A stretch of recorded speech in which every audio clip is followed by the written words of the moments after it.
Welcome to Hub History, where we go far beyond the Freedom Trail to share our favorite stories from the history of Boston, the hub of the universe. This is episode 224, The Liberty Riot. Hi, I'm Jake. This week I'm talking about a 1768 riot that forced royal officials to flee Boston for their lives, saw a boat bodily carried onto Boston Common and burned, and in the end helped bring on the Boston Massacre less than 2 years later. John Hancock, later a prominent patriot and owner of America's most famous signature, was at the center of the controversy. Known then as a leading merchant and possibly the richest man in the British colonies, Hancock would find himself on trial as a smuggler before a court that was originally set up to deal with pirates, and defended by none other than future President John Adams. But before we talk about John Hancock and the Liberty Riot, it's time for a word from the sponsor of this week's podcast. Liberty & Co. sells unique products inspired by the American Revolution, and many of them have themes tied to the historical events, locations, and people of Boston's past. As Massachusetts reopens, I'm getting pretty excited for a proper 4th of July this year. If you're planning to attend the reading of the Declaration at the Old State House, a local reading of Frederick Douglass's What to the Slave is the 4th of July, or if you're just going to the family cookout that had to be canceled last year, Liberty & Co. has the gear you need for your celebration. Get into the spirit of '76 with a t-shirt or sticker bearing the signatures of the signers of the Declaration of Independence, or a whiskey glass etched with the text of the Declaration. Or you can geek out on this week's episode with t-shirts with logos for the John Hancock Shipping Company and the law practice of John Adams. As part of their annual Get Ready for the 4th event, Liberty & Co. will be running sales and promotions throughout the month of June, starting with 15% off any order over $76 when you use the discount code JUNE2021 at checkout. Visit libertyand.co to see the latest deals and place your order. That's libertyand.co and use discount code JUNE2021 at checkout. And now it's time for this week's main topic. At first glance, Founding Father John Hancock may seem like an unlikely smuggler. Hancock was born into a comfortably middle-class family in what's now Quincy in 1737, just 2 years after his neighbor and future fellow founder John Adams.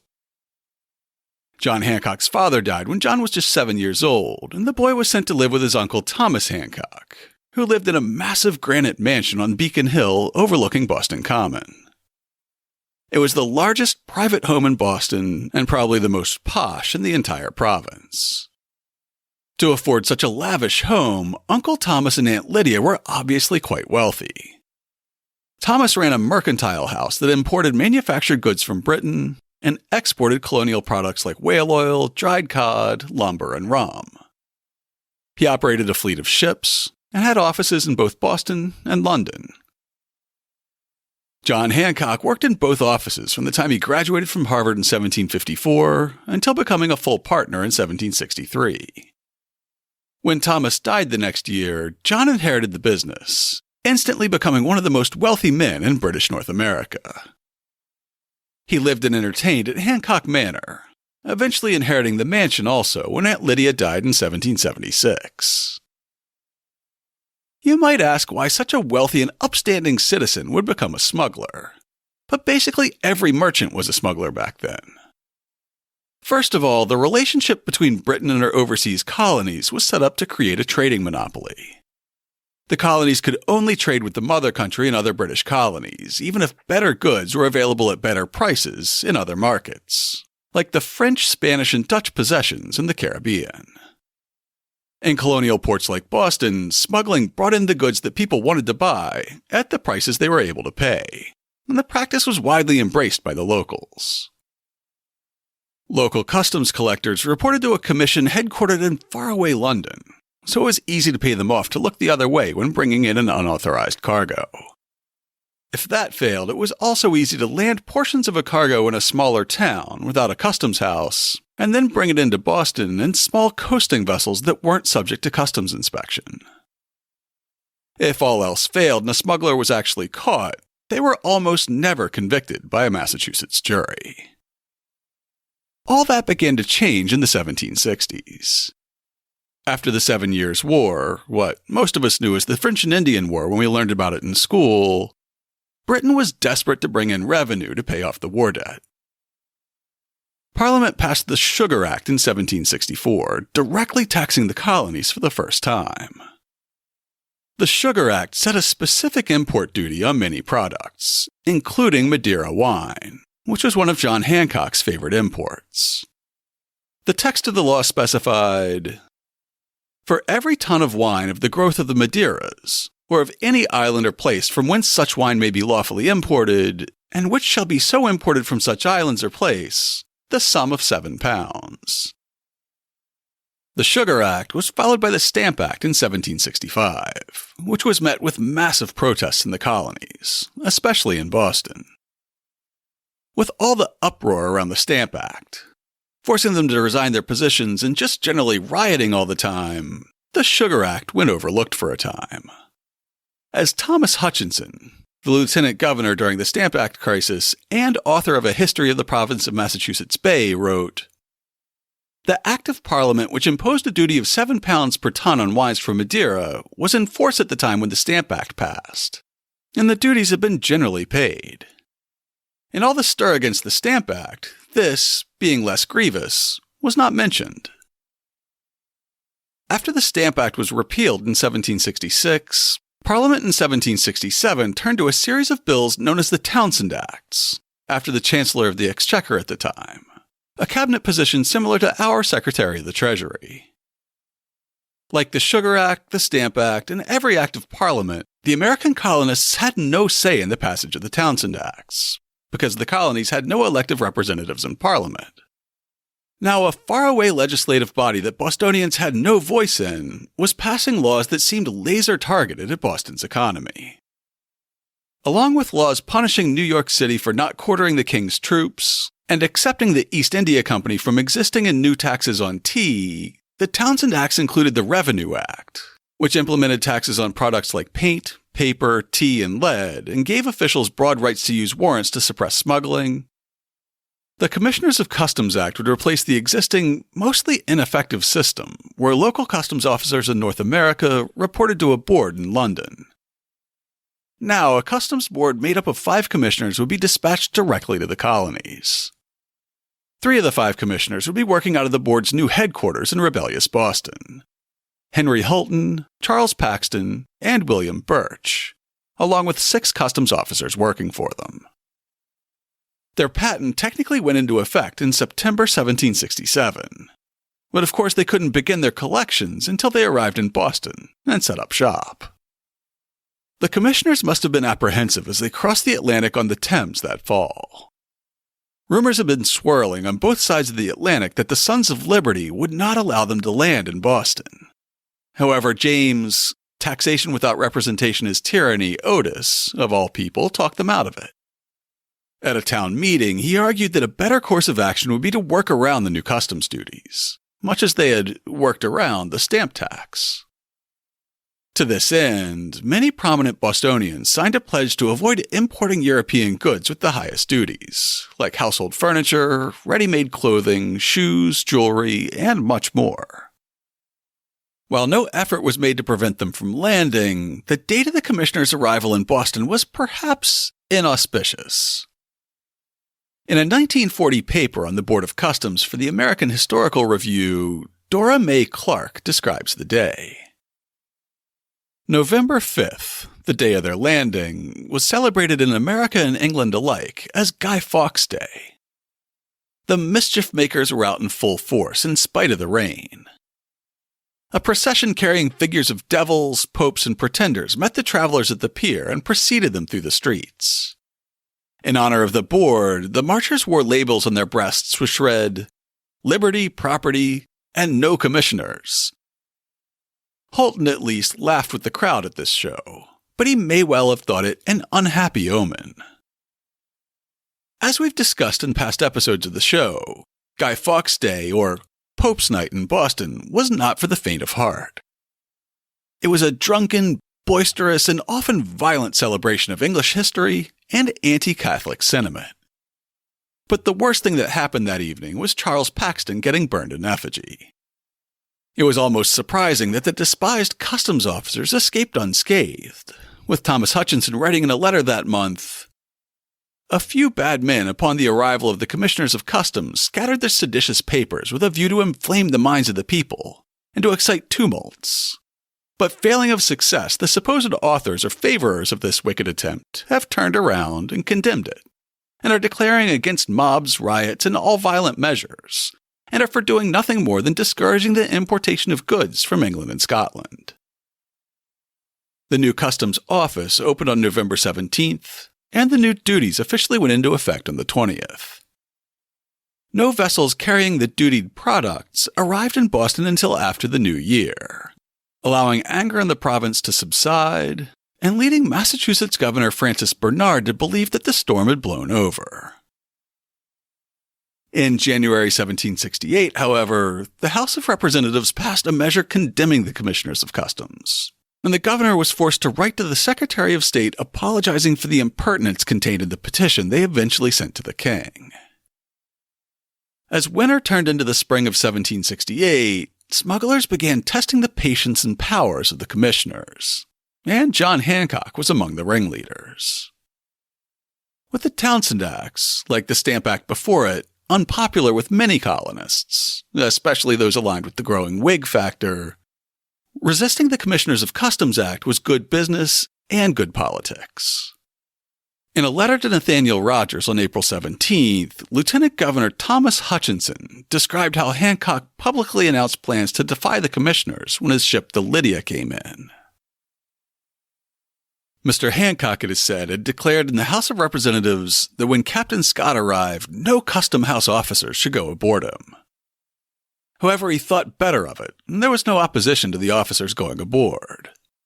But after they were on board late in the evening, Mr. Hancock went down with a number of attendants, Daniel Malcolm among them, and found the officers in the steerage. He asked if they wanted to search for any goods.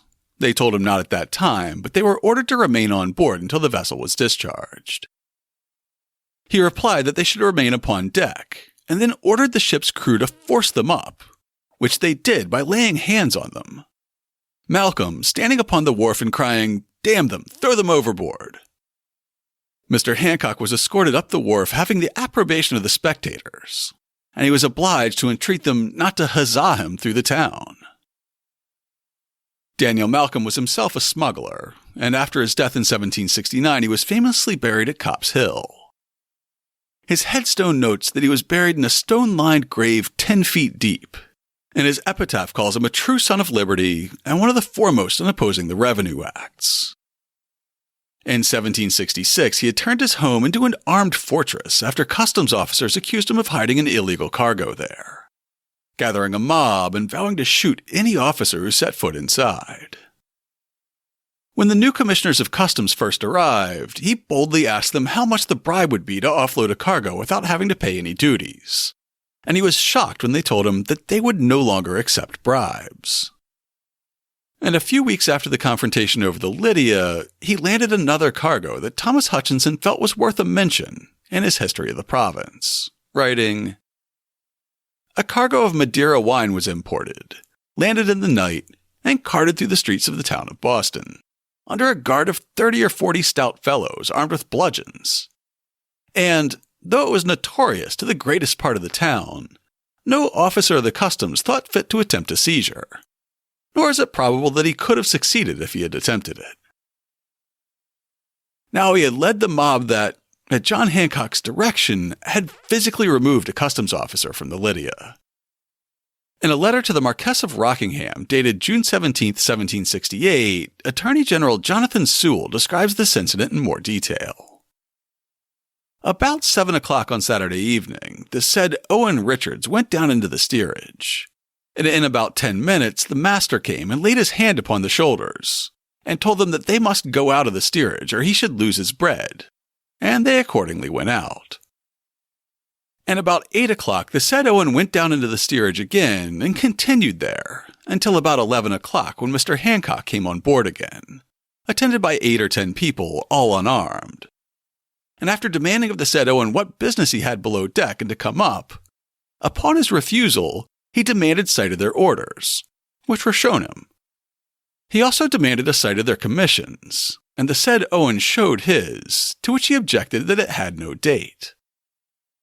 Hancock then demanded to know if they had any writs of assistance, and being answered in the negative, he ordered the mate and bosun to turn him out of the steerage, who accordingly took hold of him under the arms and thighs and forced him upon deck. After which, the companionway being fastened, Mr. Hancock demanded of him whether he wanted to search the vessel, to which he answered that he did not. Mr. Hancock then told him that he might search the vessel, but should not tarry below. As with all our quotes from Jonathan Sewell's letters in this episode, that was taken from a series of posts by J.L. Bell, written on his Boston 1775 blog in honor of the 250th anniversary of the Liberty Affair. In a letter, Henry Hulton, one of the customs commissioners who had arrived in Boston in 1767, describes how the search of the Lydia helped set the minds of the people of Boston against the commissioners. In the month of March 1768, Mr. Hancock, an eminent merchant at Boston, most audaciously ran in a cargo of wines into Boston. Many people were employed in landing them from the vessel and carrying them to the merchant's cellar, but no one dared to appear and give information of their proceedings, and the master the next day entered his vessel in ballast. Prosecutions were set on foot by the commissioners against Mr. Hancock and several others concerned in the fact, which were defeated for want of evidence.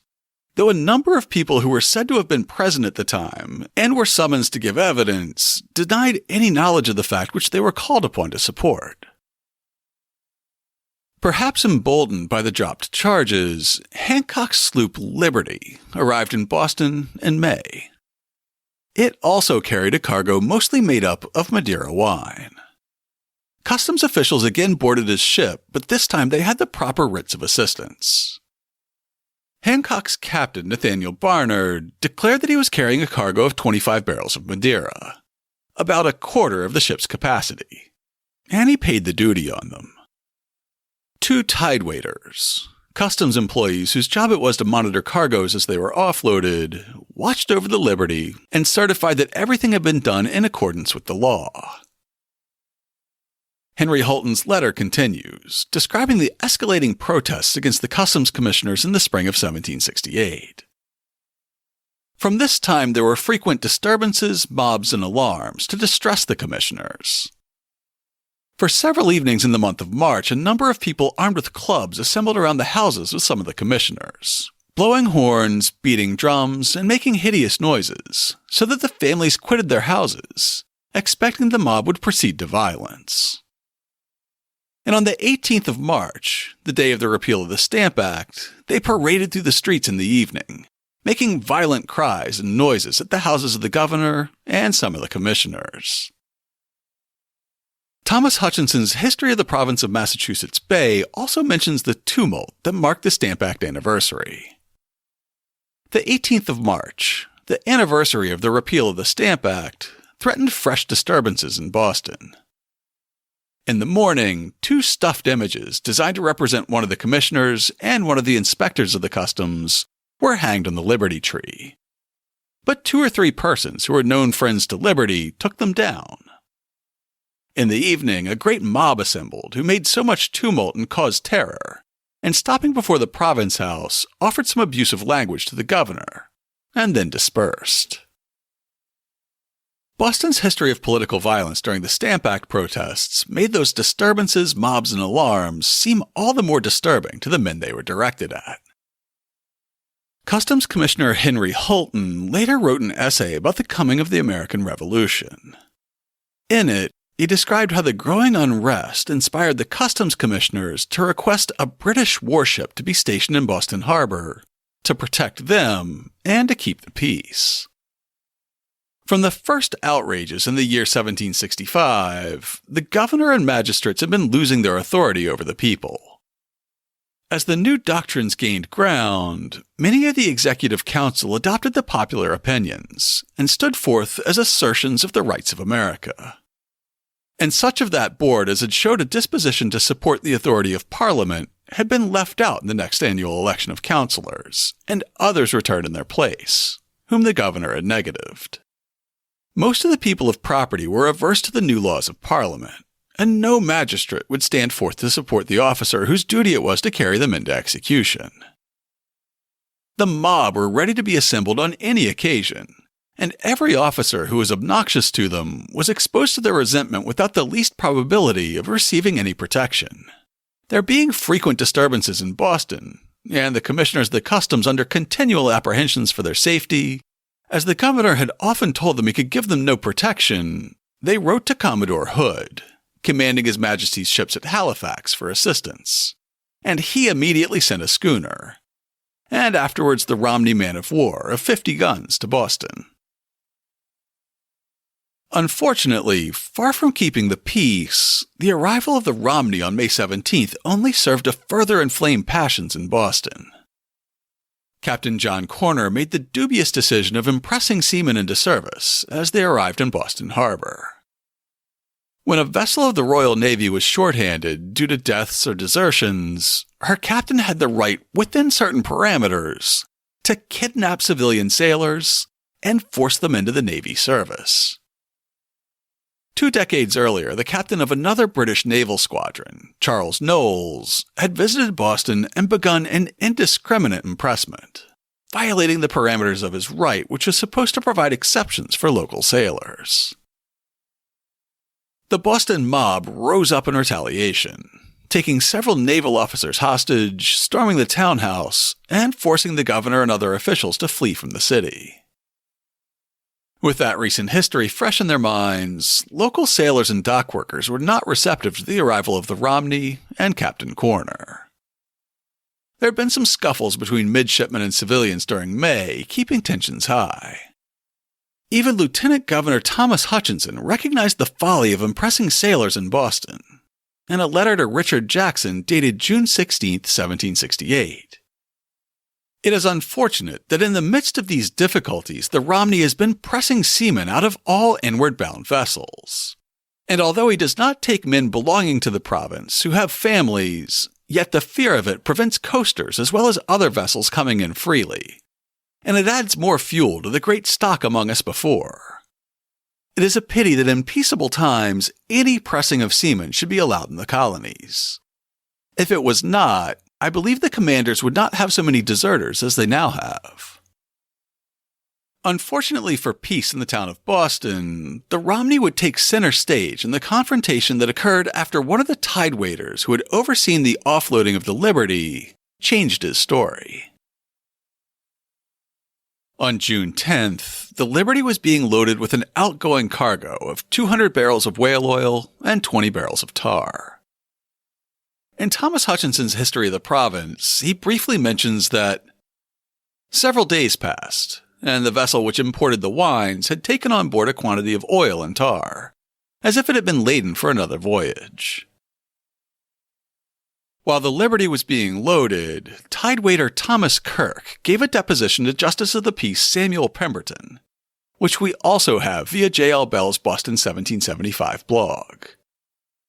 I, Thomas Kirk of Boston, do declare and say that being appointed one of the tidesmen on board the sloop Liberty, Nathaniel Barnard Master, from Madeira, I went on board the said vessel the 9th day of May last, in the afternoon.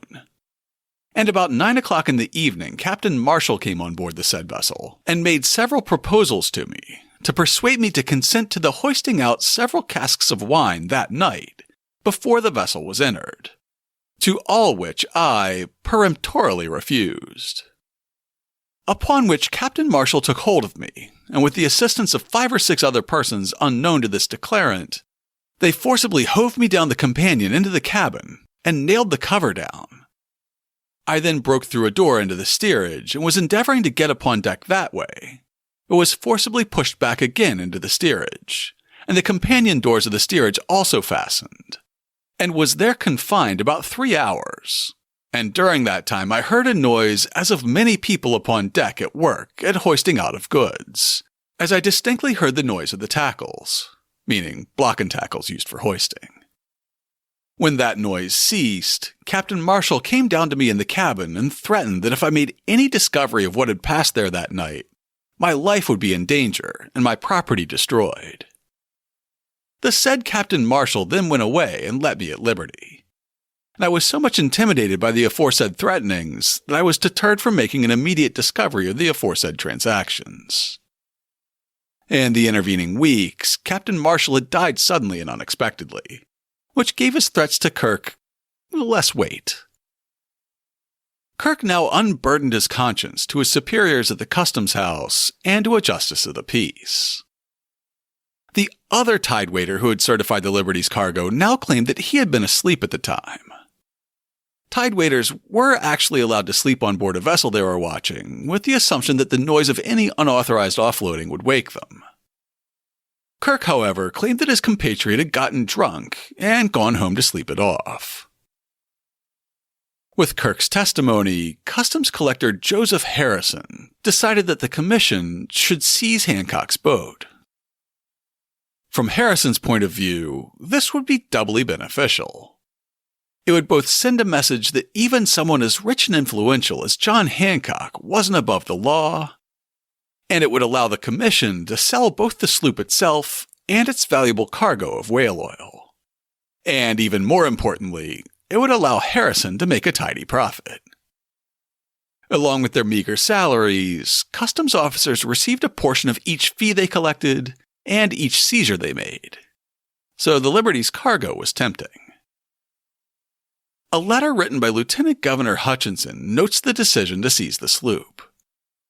The Customs House officers seized a sloop belonging to Mr. Hancock, one of the Boston representatives, for making a false entry. It is said a cargo of Madeira wine was landed in the night, and the next morning the master entered 4 or 5 pipes and swore it was the whole of his cargo. The problem was how to effect the seizure. Harrison proposed marking the ship's mast with a broad arrow, 3 lines that came together to make an arrow pointing upward. This was the symbol used to mark British government property from the 14th century through the 1980s, and it was familiar in the New England colonies from the 3 strokes of an axe that marked the king's trees that were reserved for making the masts for warships. Comptroller Benjamin Hallowell thought that chopping a broad arrow in the Liberty's mast would only serve to enrage the Boston mob. Another letter from Lieutenant Governor Hutchinson notes, "The officers differed in opinion, the collector thinking she might lay at the wharf after she had the broad arrow, but the comptroller thought it best to move her under the guns of the Romney, which lay 1/4 of a mile from the shore, and made a signal for the man-of-war's boats to come ashore. The people upon the wharf said there was no occasion, she would lie safe, and no officer had a right to move her." In another letter, Hutchinson rather wryly reflects that it is pretended that the removal and not the seizure incensed the people. It seems not very material, which it was. In a letter from Customs Collector Harrison to the Marquess of Rockingham, Harrison, very modestly, describes his great personal valor that evening. So after sending on board the Romney man-of-war, which then lay in the harbor, to request their assistance in case a rescue should be attempted, I proceeded to execute my orders. First informing my brother officer Mr. Hallowell, the comptroller of the service I was going upon, who generously declared that I should not singly be exposed to the fury of the populace, but that he would share the danger with me. Accordingly, we set out together towards the wharf where the vessel lay, and in our way thither, my son, about 18 years of age, accidentally joined us in the street and went along with us. When we got down to the wharf, we found the sloop lying there, and after waiting till we saw the man-of-war's boat ready to put off, the comptroller and I stepped on board, seized the vessel, and I put the King's mark on the main mast. Midshipman William Sinhouse was in the landing party from the Romney, and in a memoir dug up by J.L. Bell, he remembers that by the time he got to the Liberty, a mob had already kicked Hallowell and Harrison off the boat and reclaimed it in the name of Hancock. Our boats, manned and armed, were accordingly dispatched under the command of Mr. Callender, who was master of the Romney, Mr. Culmer, one of the mates, and myself. We proceeded directly to the sloop, which was laying alongside of the wharf, and found her in possession of the townspeople, who, on our near approach, pelted us very severely with stones. Leading the mob who pelted the landing party with stones was our friend the true son of liberty, Daniel Malcolm. In his 1856 History and Antiquities of Boston, Samuel Gardner Drake wrote, "The most conspicuous man on the part of the mob was Captain Daniel Malcolm, a trader in Fleet Street who, it is said, was deeply interested in the wines attempted to be smuggled. The revenue officers knew him well and owed him no goodwill for very good reasons. For some 18 months before, they undertook to search his premises for contraband goods, but were obliged to retreat before deadly weapons without affecting their object. And from his manner, and that of those about him, the officers did not think it safe or prudent to attempt again to renew the search. On the occasion of the seizure of the Liberty, he headed the party of men who exerted themselves to prevent her removal to the Romney. No wonder the Redcoats ended up using his headstone for target practice during the occupation of Boston." The midshipman's account continues, "We nevertheless boarded the vessel, drove the mob on shore, cut her fasts or moorings, and carried her off in triumph, bringing her to an anchor under the guns of the Romney. Notwithstanding the rude reception we expected from the people of the town, we had received special directions not to fire upon them, but in the very last extremity. Billy Culmer, however, though he knew well how to obey, was extremely urgent with the master for his orders to fire, and had this honest madman been gratified in his wish, a terrible slaughter no doubt would have succeeded. As it was, we happily accomplished our purpose at the expense of only some blows and bruises of no great consequence." In a letter to the Marquess of Rockingham, Collector Harrison describes how he and Comptroller Hallowell attempted to exploit the sailors' difficulties in clearing the mob from the Liberty. By this time, the people began to muster together on the wharf from all quarters, and several men had got on board in order to regain possession just as the man-of-war's boat, well manned and armed, had got alongside. They soon drove the intruders out, and I delivered the vessel into custody of the commanding officer. We then went ashore and walked off the wharf without any insult or molestation from the people, who were eagerly engaged in a scuffle with the man-of-war's men and endeavoring to detain the sloop at the wharf. The mob, however, didn't remain distracted by their scuffle with the sailors for long. Harrison's account continues, "But we had scarce got into the street before we were pursued by the mob, which by this time was increased to a great multitude. The onset was begun by throwing dirt at me, which was presently succeeded by volleys of stones, brickbats, sticks, or anything else that came to hand. In this manner I ran the gauntlet near 200 yards, my poor son following behind, endeavoring to shelter his father by receiving the strokes of many of the stones thrown at him, till at length he became equally an object of their resentment, was knocked down, and then laid hold of by the legs, arms, and hair of his head, and in that manner dragged along the kennel in a most barbarous and cruel manner, till a few compassionate people, happening to see him in that distress, formed a resolution of attempting to rescue him out of the hands of the mob, which with much difficulty they effected, and got him into a house, though this pulling and hauling between friends and enemies had like to have been fatal to him. About this time I received a violent blow on the breast, which had like to have brought me to the ground, and I verily believe if I had fallen, I should never have got up again, the people to all appearance being determined on blood and murder. But luckily, just at that critical moment, a friendly man came up and supported me, and observed that now was the time for my escape, as the whole attention of the mob was engaged in the scuffle about my son, who he assured me would be taken out of their hands by some persons of his acquaintance. He then bid me to follow him, which I accordingly did, and by suddenly turning the corner of a street was presently out of sight of the crowd, and soon after got to a friend's house where I was kindly received and on whom I could depend for safety and protection.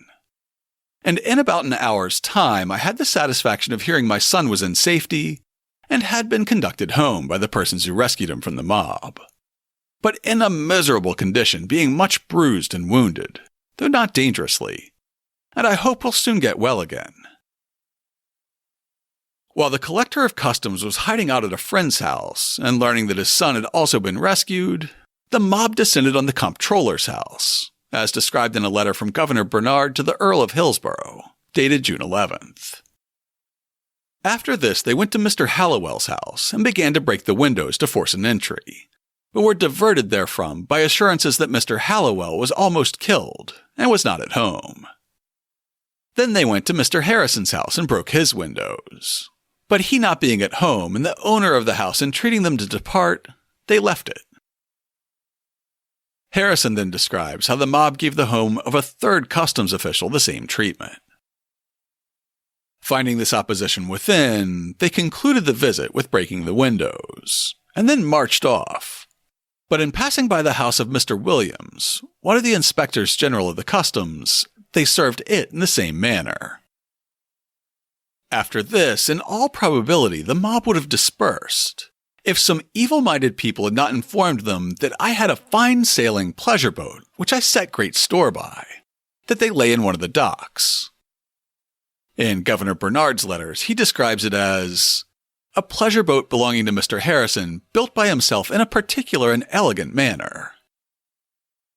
Harrison continues, upon this intelligence, the whole crowd posted down to the waterside, hauled her out of the water, and dragged her through the streets to the Liberty Tree, where she was formally condemned, and from thence dragged up into the common, and there burned to ashes. Governor Bernard's letter to the Earl of Hillsborough says, by this time there were about 500, some say 1,000 men gathered together whilst the boat was burning, while Lieutenant Governor Hutchinson's letter to Richard Jackson estimates the mob at, quote, 2,000 or 3,000 chiefly sturdy boys and Negroes. Governor Bernard's letter continues, whilst they were upon the common, they got some rum, and attempted to get more. If they had procured it in quantity, God knows where this fury would have ended. Hutchinson's letter to Jackson on June 16th notes that the crowd on the common dispersed at about 1 a.m. I assume that's about the time the fire went out and the rum was all gone. Hutchinson then writes, it is very natural to ask where the justices and sheriffs are upon these occasions. The persons who are to assist the sheriff in the execution of his office are sons of liberty, and determined to oppose him in everything which shall be contrary to their schemes. Some of the justices are great favorers of them, and those who are not are afraid of being sacrificed by them, and will issue out no warrants to apprehend them. Let an officer behave ever so ill, even if he was to abet the disorders he ought to suppress, I do not think it would be practicable to remove him, seeing it cannot be done without the advice of counsel, and they would be afraid to give the evidence. Back in 1747, Thomas Hutchinson had been a Boston selectman during the impressment riots, and he had watched Governor Shirley attempt to call out the militia to support the sheriff and suppress the riot, only to have the militia join the rioters. That riot had also ended with the boat being burned on Boston Common, and it made a lasting impression on Hutchinson. Now 20 years older and wiser, and a senior member of the provincial government, he had no illusions of his authority over a Boston mob. After a Friday night of mob violence that ended in a drunken boat burning on the Common, nobody knew what to expect when the sun rose the next morning. Hutchinson's June 16th letter says, the commissioners Holton, Birch, Paxton, and Robinson remained pretty easy Saturday and Sunday. But Monday morning early they sent a card to the governor to let him know they were going aboard the Romney, and desired his orders for their reception at the castle, which he readily gave. The collector and comptroller and most of the other officers of the customs are also withdrawn, and it is by no means advisable at present for any of them to return.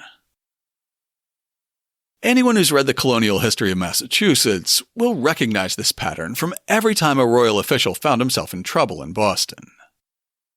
From Governor Andros in 1689 to Governor Shirley in 1747, right through the British evacuation of Boston in 1776, government officials who ran afoul of the Boston mob would flee to Castle William on Castle Island.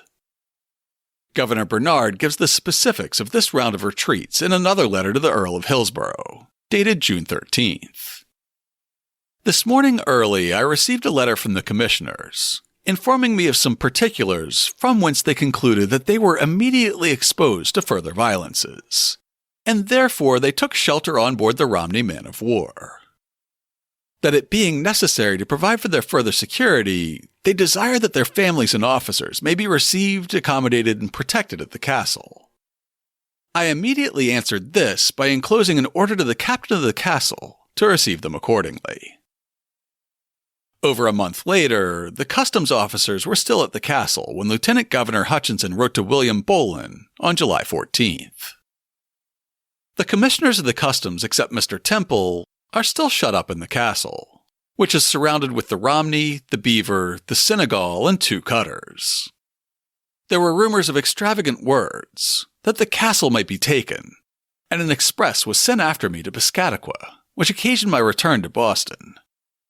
I could not conceive it possible for any person to have ever had a serious thought of such an attempt, and convinced the governor that I had better proceed to Casco Bay on the circuit than to remain in town. And with his consent, I immediately went back again. The same day, he wrote to Richard Jackson, "Mobs which may vent their rage upon persons obnoxious for not thinking as they do, we are exposed to. But I cannot think it possible that any of the people should be so mad as to take up arms to conquer the king's forts or oppose any of his forces." In another letter a week later, Hutchinson writes, "We have not been without whispers that if any forces should come, the country would all come in upon an alarm to be made in Boston. This would be something beyond madness itself, and I cannot bring myself to believe that any number of people worth regarding have ever had a serious thought of this sort, or would dare fire a gun upon the king's forces." It's worth noting that the battles at Lexington and Concord followed almost exactly that template, less than a year after Hutchinson's own tenure as governor ended. At the same time that Governor Bernard was making accommodations for the customs officers at Castle William, a handbill was being circulated in Boston the Monday after the riot. Boston, June 13, 1768. The Sons of Liberty request all those who in this time of oppression and distraction wish well to and would promote the peace, good order, and security of the town and province to assemble at Liberty Hall under the Liberty Tree on Tuesday the 14th instant, at 10 o'clock forenoon precisely. That Monday, Governor Bernard asked his executive council what actions he should take to secure the town, and whether he should request additional troops to be sent from New York or Halifax. The council didn't want to be on the hook for requesting troops, and thus suggested that he lay the matter before the legislature. To that he responded, "I called for the Journal of the House, and showed them that when I pursued this method, upon the Stamp Act riots, with the advice of the council, I was told by the House that it was the business of the executive government to quell riots, and that the legislature had no right to interpose unless new laws were wanted. That there was as much reason for them to give the same answer now, and I did not care to receive it twice. I told them that if this had been the first business of the kind, I should have asked their advice, whether I should not send to the general for troops. But having tried it at a time when there was at least as much danger as now, and found them utterly averse to it, let the danger be ever so great and imminent, it would be in vain to repeat the question. However, I was ready to do it if any one gentleman would propose it.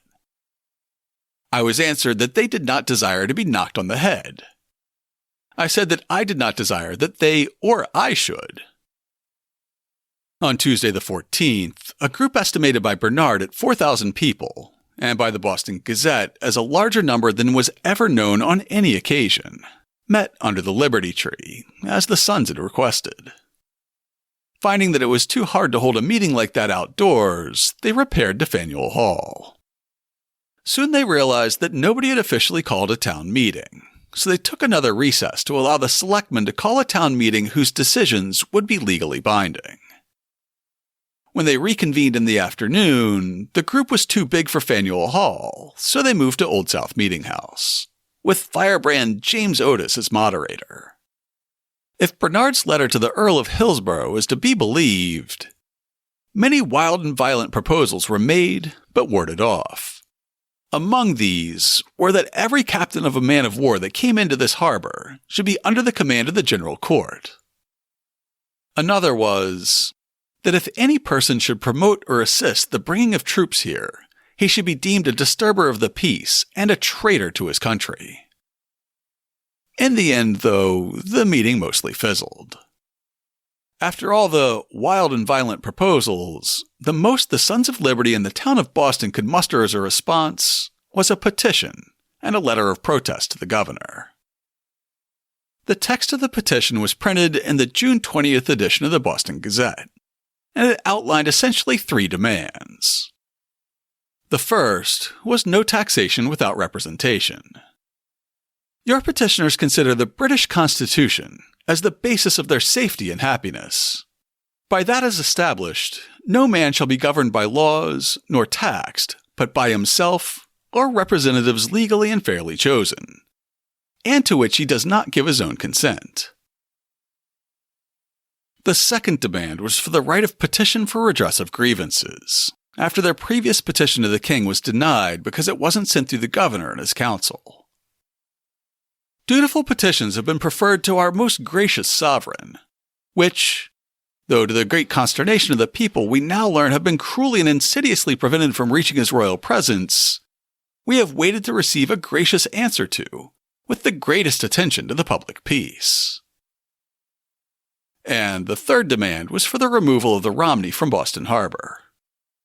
As the Board of Customs have thought fit of their own motion to relinquish the exercise of their commission here, this statement is a little bit cheeky, stating without any context that the Customs Commissioners had decided of their own free will to quit their jobs.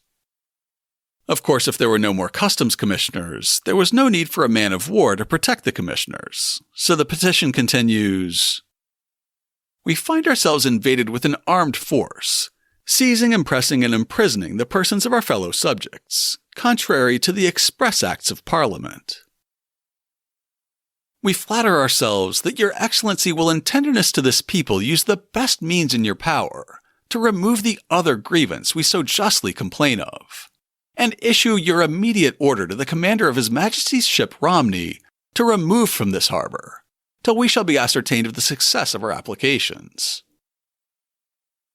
21 men were elected to carry the letter and petition to the governor, and Bernard continues, "The same evening, the committee, which was in general very respectable, attended me in a train of 11 chaises.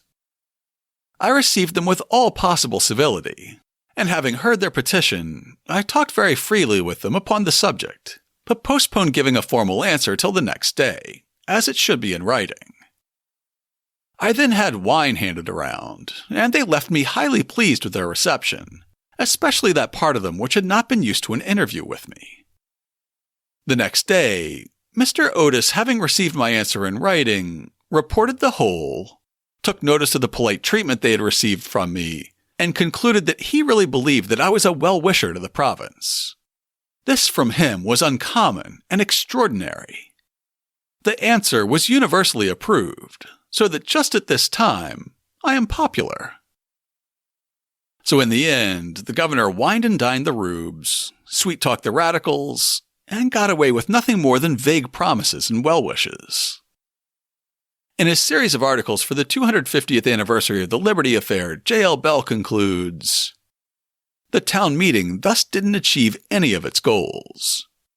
John Hancock's sloop Liberty remained in royal custody. The Customs Service continued to collect tariffs, even if top officials were working out of Castle William. The Romney had already stopped drafting sailors because of the Liberty Riot, and the governor had already promised the selectmen that he'd speak informally to the warship's captain.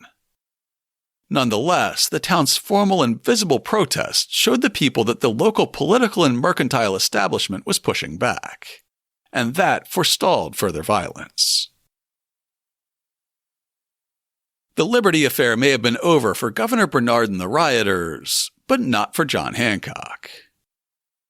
Along with Daniel Malcolm, John Hancock's brazen announcement that he wouldn't even allow a customs officer to set foot on his ships was one of the most incendiary statements of the conflict, and the provincial government was looking for a way to punish him for it.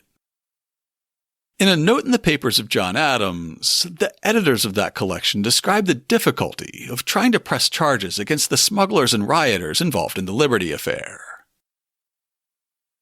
The focus now shifted to those responsible for running the wine and fomenting riot. Efforts to indict the rioters before the Suffolk grand jury in August were effectively forestalled when Boston returned Captain Malcolm and other alleged participants as jurors. Luckily for the province, there was a parallel system of justice that could bypass the inconvenience of local juries. In July of 1768, the Parliament passed a Fifth Townshend Act, the Vice Admiralty Court Act. This law gave admiralty courts, a legal system operating under the auspices of the Royal Navy, sole jurisdiction over enforcing customs laws. Now, John Hancock was to be tried in an admiralty court, the system that was originally set up to deal with pirates who were arrested in Boston. After the notorious Captain Kidd was taken into custody in Boston on possibly trumped-up charges, he was shipped off to London to stand trial. Because they missed out on the spectacle of trying and hanging a famous pirate, and because they continued to capture pirates with regularity, many Bostons welcomed the Act for the More Effective Suppression of Piracy that was passed in 1698.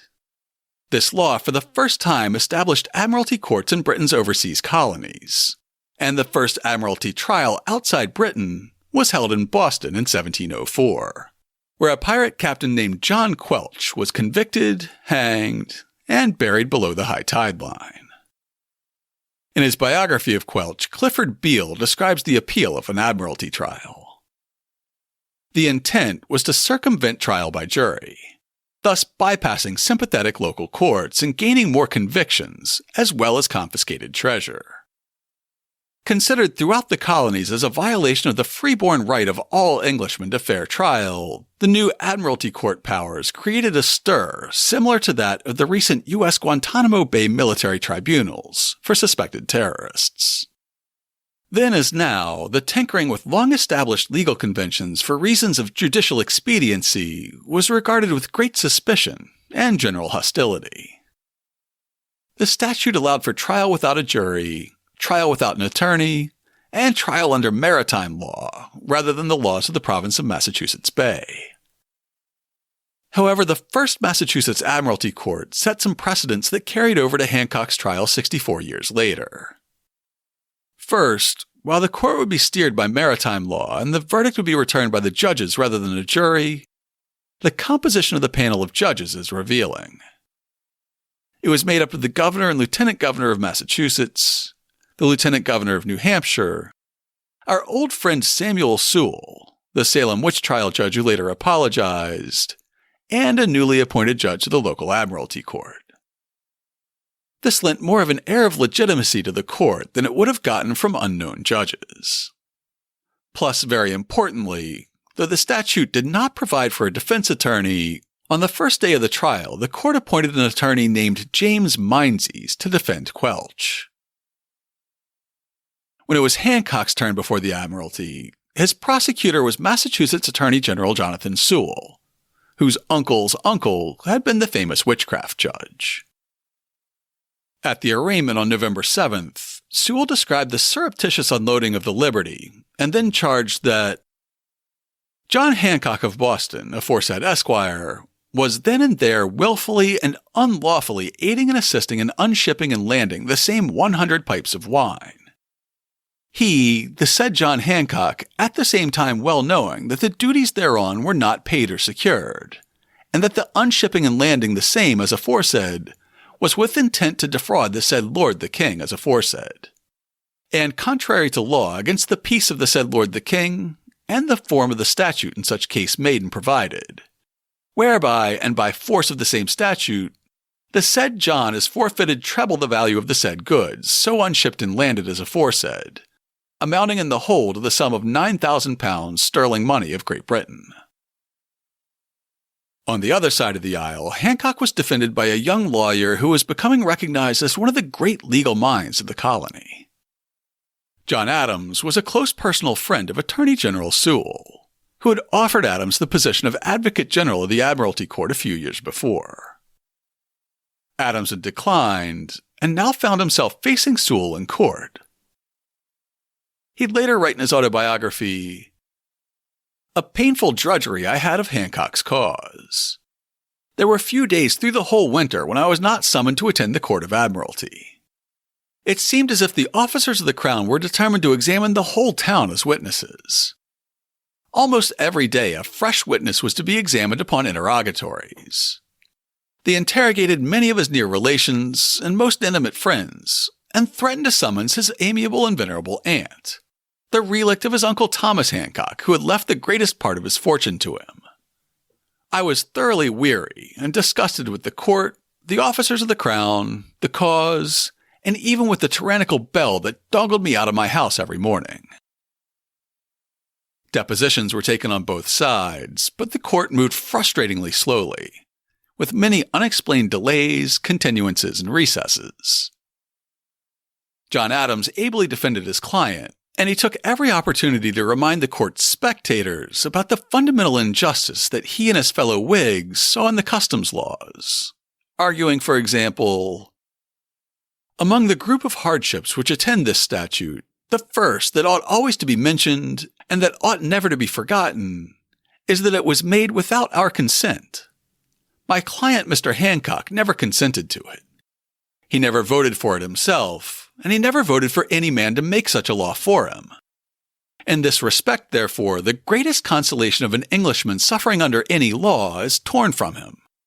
I mean the reflection that it is a law of his own making, a law that he sees the necessity of for the public." Finally, on March 25, 1769, the charges against John Hancock were dismissed. There was no denying that the cargo of Madeira had been offloaded without paying the duties, so the Liberty would remain forfeit. However, the evidence against Hancock personally was scant, and the testimony was suspect, so he would not be forced to pay treble damages, and the cargo of whale oil and tar was returned to him. As the law provided, the sloop Liberty was put up for auction, and the Commissioners of Customs ended up placing the winning bid. Out of spite or necessity, the former smuggler was outfitted as a customs vessel and rechristened the HMS Liberty. In the summer of 1769, it was sent to patrol the waters around Newport, Rhode Island, and it intercepted 2 smuggling vessels on July 10th.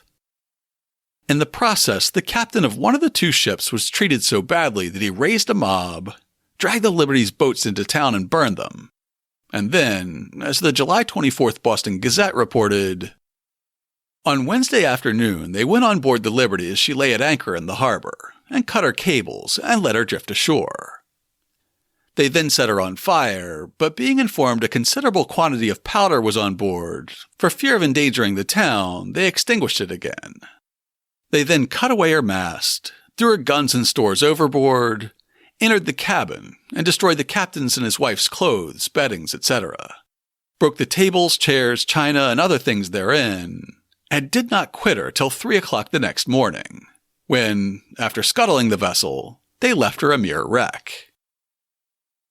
A few days later, a high tide refloated the boat, and it drifted to a sandbar at Goat Island. That night, it was burned again, bringing the saga of the Liberty to an end.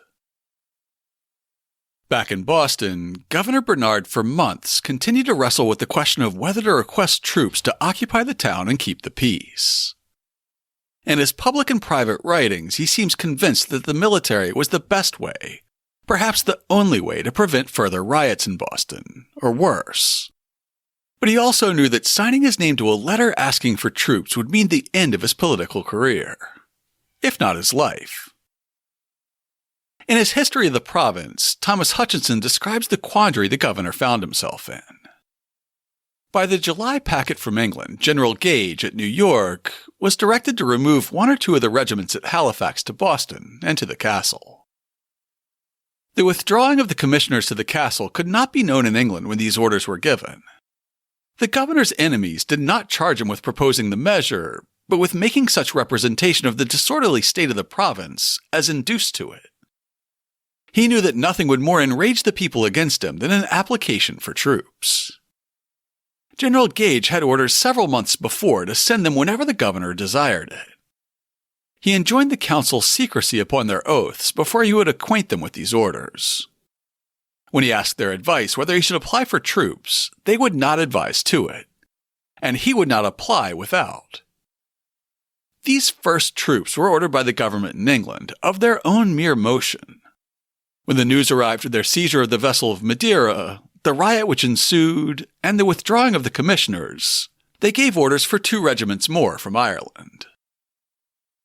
These troops landed at Long Wharf in October 1768, as famously depicted in an engraving by Paul Revere. Far from diffusing tensions in the rest of city and province, their presence caused the conflict to spiral out of control. Francis Bernard was recalled to London amongst the fallout from the Liberty affair and the arrival of the troops. That meant that it would be Governor Thomas Hutchinson's problem when, less than 2 years after the Liberty Riot, a party of soldiers opened fire on a crowd of unarmed civilians right under the windows of the Customs House, in an event we remember as the Boston Massacre. To learn more about the smuggler John Hancock and the Liberty Riot, check out this week's show notes at hubhistory.com/224. I'll have links to online copies of Thomas Hutchinson's collected letters and his history of the province of Massachusetts Bay, to the letters of Francis Bernard, Customs Commissioner Henry Hulton's history of the seeds of revolution in Boston, and contemporaneous newspaper coverage of the riot. I'll post a photo of a recreation of John Hancock's mansion on Beacon Hill, and a historic map showing the location of Hancock's Wharf, where the riot began. I'll include a link to J.L. Bell's series about the Liberty Affair for its 250th anniversary as well. I'll also link to our past episodes about Pope's Night violence in Boston, the 1747 impressment riot in Boston, the 1768 occupation of Boston, the 1770 Boston Massacre, and our episode about piracy in Boston, which includes the 1704 Admiralty trial of John Quelch. If you'd like to get in touch with us, you can email us at podcast@hubhistory.com. We're Hub History on Twitter, Facebook, and Instagram. Or you can go to hubhistory.com and click on the Contact Us link. While you're on the site, hit the subscribe link, and be sure that you never miss an episode. If you subscribe on Apple Podcasts, please consider writing us a brief review. If you do, drop us a line, and I'll send you a Hub History sticker as a token of appreciation. That's all for now. Stay safe out there, listeners.